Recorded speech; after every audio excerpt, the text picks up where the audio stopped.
Hey toy fans, I'm D21Beast and welcome to the first in my line of 13 days of Halloween video review series. If you don't know what I'm talking about, definitely check the link below this video for more information, but we're going to be doing some giveaways, and for the next 13 days, all of my reviews are centered on the holiday of Halloween. To get things kicked off, we're going to go ahead and take a look at Marvel Superhero Mashers Green Goblin, released by Hasbro in 2013. You guys seem to like my Mashers review, so I'm keeping them coming here. And let's go ahead and get things started by taking a look at that packaging. Coming down the front of the box, you do have a window box packaging that does house Green Goblin inside and his pumpkin bomb accessories. You have his name off to the right, and on the left hand side you do have an example of a mashed up superhero, and then you do have at the bottom the Marvel Superhero Mashers logo. Flipping this package around now, as you come down the back of the box, you do have that Marvel Superhero Mashers logo. You do have an image of Green Goblin completely mashed together with other heroes, and he says, "Heroic legs, who'd have thought I'd stand for justice?" And on the right hand side, you do have an image of all the other figures available in this wave. Alright, Spook fans, that's the packaging. What say we get this Green Goblin figure out of the box and see what he's all about?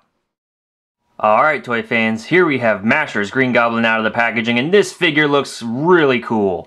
I'm really a big fan of the way that they've sculpted this figure all around. They've done the scales on the arms, on the legs. I like the sort of fabric stretching effect there on all of the figure, really. It's on the hands, it's on the torso, there's even a little bit of it on the boots here. And then we can see that he even has some fabric texturing on the sock cap on the back of Green Goblin. So just great sculpting work overall. The colors are simple. He's basically green and purple with some yellow on the eyes and some white on the teeth. But really, that's how Green Goblin looks in the comics. I don't feel like we're missing out at all by not having any sort of like paint shading in the cracks of the figure or anything like that. So excellent paint work and excellent sculpting work by the guys at Hasbro. Nice work.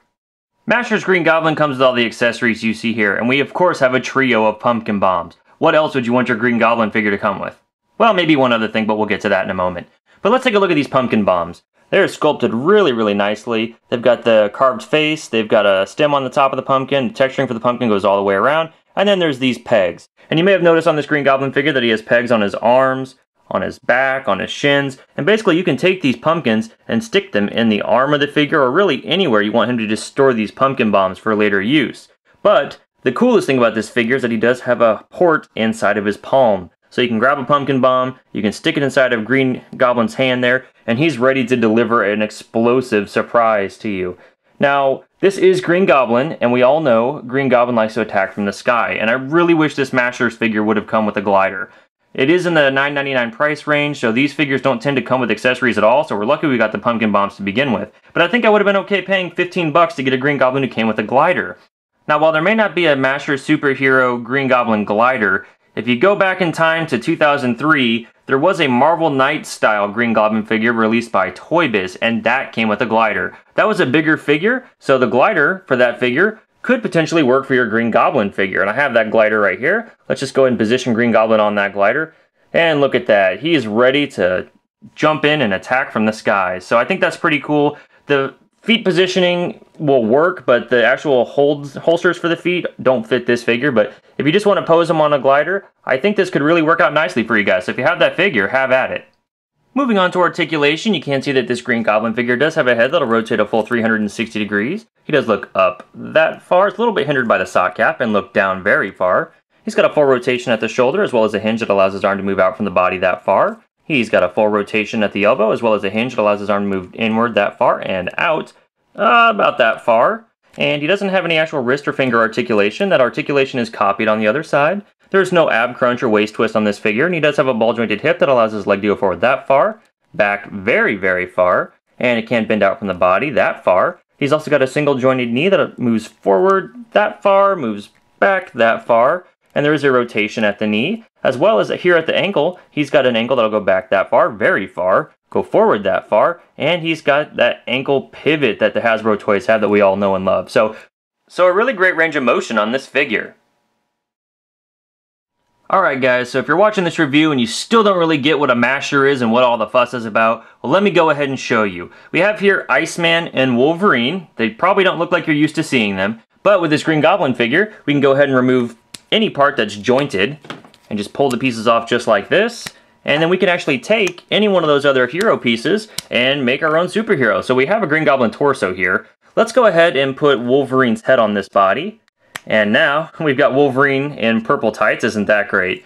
And let's say we want to go ahead and give him Iceman's freezing ability. So now we're going to go ahead and take this hand here and plug it right onto his elbow. And we're going to take this other Iceman hand. Let's see where we can find it here. Alright, we've got it. Just a nice Iceman fist. Plug it right onto there. And you know what? Maybe we did like to have those Green Goblin scaly thighs there. So let's go ahead and stick those back on right where they were. But let's say he probably would look better with Wolverine's boots. So we're going to go ahead and pull these boots right over here and stick them right onto this figure. And you just got to kind of work it on there. Sometimes the joints bend when you're trying to apply pressure to them. But now we've got a Wolverine freezing goblin-bodied masher figure. And there's just really so many different things you can do with these toys. Your options increase as you have more figures available to you, but you can see the possibilities are really endless, and this is a very fun toy line for that reason.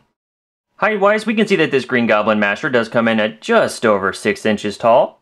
For some size comparison, here we have Green Goblin compared to that Wolverine masher from before, and compared to Masher's Iceman, and compared to Spider-Man Classics Marvel Knights Green Goblin released by Toy Biz, and compared to the 6-inch scale Marvel Legends Infinite Series Wolverine. Trick or treat, bub! Ha-ha! Have a pumpkin bomb! The taste will blow you away! Alright, toy fans, well that's my review of the Marvel Superhero Mashers Green Goblin figure released by Hasbro in 2013. Overall, this Masher figure is a lot of fun, and I'm really glad that they chose to make it and release it to us. It's got some excellent sculpting work, the paint is simple yet perfect, he's got some great accessories. I do wish he would have come with a glider, but I did manage to find a solution, so there. And he's just really fun to pose around, to switch around with guys. He's an awesome villain character, and he's just really one you guys want to pick up if you're a fan of this series. Thanks for watching this review, guys. If you like it, please feel free to rate, share, and subscribe. Also, don't forget to participate in my contest. You could win some prizes. Again, if you don't know what I'm talking about, check out the vlog in the description below this video. Thanks for watching, and on this Hallows Eve, make sure to watch out for goblins.